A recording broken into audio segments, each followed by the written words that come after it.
Welcome! In front of me I have TicWatch Pro 3 Ultra and I'm gonna show you how to turn on this watch.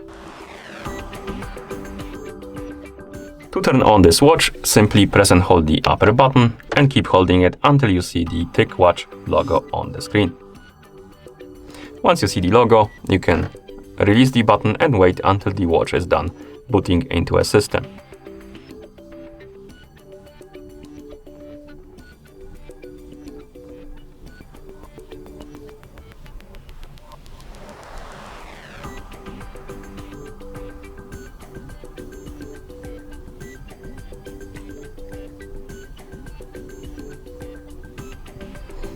And that's how you turn on this device.